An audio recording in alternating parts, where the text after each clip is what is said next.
Farm Bureau helps protect its members in more ways than you might think. They've always been the voice of agriculture in Arkansas, working on behalf of folks like me when nobody else would. And Farm Bureau stands for the values that Arkansas families care about. They've protected my right to farm and make a living, which helps everybody who likes food on the table.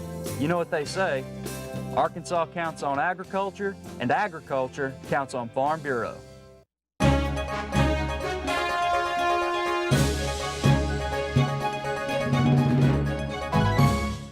And welcome to the program. 2014, it will be a monumental year in Arkansas politics. Already we've got plenty to talk about. Joining me is Rex Nelson. He's the president of the Political Animals Club here in Central Arkansas. Welcome back to the program. Always good to have you. Roby, great to be on, and monumental is the word. It is very much going to be that. I have been given a presentation in a couple different places on just what an incredible political year 2013 was, from McDaniel getting out, Halter in, then out, Martha Schaffner out, Mark Darr arguably in 2014, but it's rumblings in 2013 of getting out, Mike Ross out, then in. I mean, 2013, you could not have scripted all of the turmoil and craziness. Oh, no, and now we look what's going forward in 2014. You and I have talked off the air. I think I told you, you know, the one afternoon it really hit me a few weeks ago is my phone rang, and it was the national political correspondent Karen Tumulty from the Washington Post, and then 30 minutes later it rang, and it was Jonathan Martin, the national political correspondent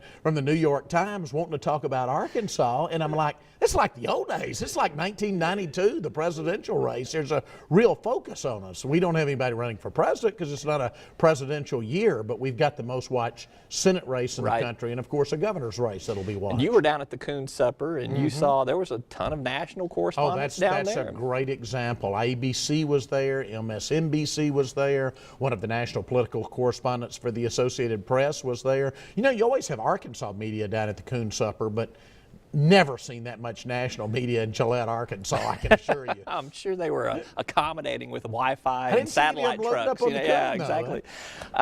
Let's talk about some things happening a little bit more locally here. Just this past week, GOP wins a major victory and a landslide victory. Special election up in Northeast Arkansas to replace Senator Bookout. John Cooper beat Steve Rockwell, the Democrat.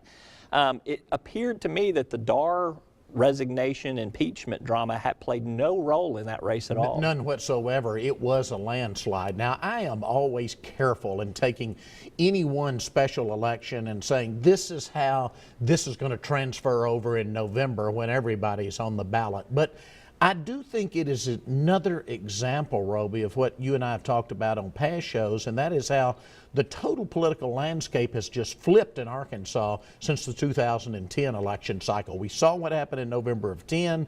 We saw what happened in November of 12. And this certainly shows that we live in now a true two-party state, which may be on the way becoming a red one-party state in the next few election cycles if things continue along the current trend. You get a little pushback on that commentary there. I'll tell you the other thing that was interesting to me in that Cooper win too as well was looking at some internal poll numbers that were released. Impact Management Group released some polling they did and just showed that Senator Bookout was toxic in that race up there. 3-to-1 negative to positive in terms of favorability rating. I have to think that that played out some in that race. Oh, I agree. I agree it did completely. I think there's a feeling in Senator Bookout of, you know, disappointment's the word I'll think of, and sadness, and yes, maybe some anger there too.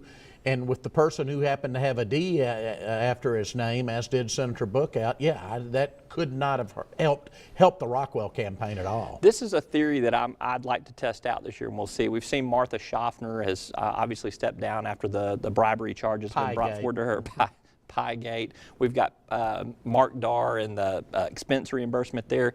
There's an opportunity for the Republicans running for the treasurer's office, the Democrat running for the lieutenant governor's office to say they are going to clean up those offices. Do you think that the other party that has held those offices has got a negative working against them like we saw with Bookout in that special election? I think possibly that's the case. I still think the bigger looming factor is still the big Obama factor that we've talked about in the past. But I think you may see some of that. But I'm not sure how many voters necessarily go in and pay that much attention, frankly, to a lieutenant governor's race or a treasurer's race. And remember, this person was of one party, so I'm automatically going to vote for the other party. So you think Obama may be a factor in the treasurer's race?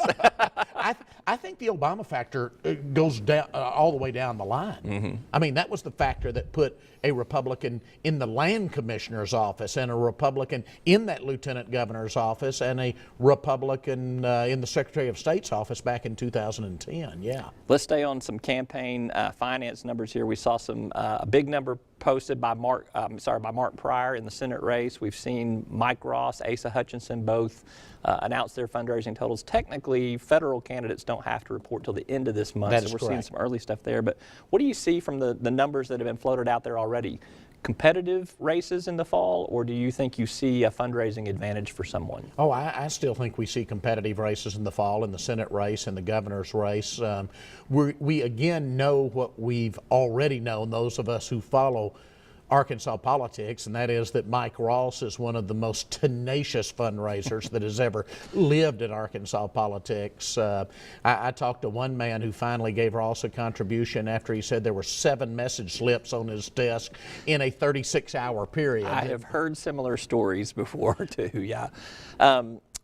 So anyhow, I finished your train of thought there. I interrupted you. So I think all the candidates are going to have the money they need to get their message out. I mean, there's not going to be a lack of money for Tom Cotton, certainly. It's not going to be a lack of money for Mark Pryor in the Senate race. By the same token, over in the governor's race, we're assuming that Asa Hutchinson is going to be the nominee. It's not going to be a lack of money for Asa Hutchinson or a lack of money for Mike Ross.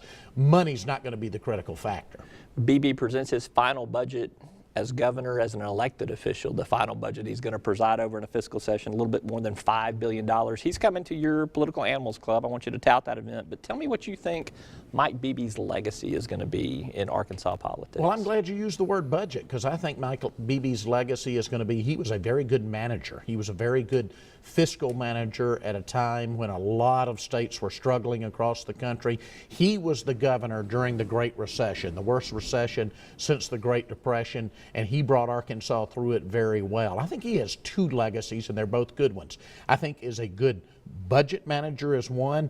I think also the ability to compromise, the ability to get along at the time we've seen this political upheaval. We didn't get into a real partisan stalemate between the governor and the legislature as much as we could have. There were obviously differences, but as much as we could have been in a Washington situation where we could have just gotten nothing done with Republicans controlling the House and Senate for the first time in 138 years and a Democrat in the governor's mansion. Fortunately for all Arkansans, Roby, that didn't happen. We got about 30 seconds left here, and so the private option with that election in Jonesboro really not helping the private option's chances of getting renewed funding. Does it have serious problems? It's got problems, yeah. It makes, for those of us that cover it and watch it, it makes a budget session interesting all of a sudden. You know, the last budget session actually wasn't very interesting. We came in, we were gone a few weeks later. This one could be really, really interesting and could be a lot longer than that one in 2012 was. All right, he's Rex Nelson with the Political Animals Club of Central Arkansas. Thanks, as always. Thank you. A word from our sponsors. We'll take a look at what one of the state's leading economists sees happening in 2014, plus Bob Williams with Delta Trust Investments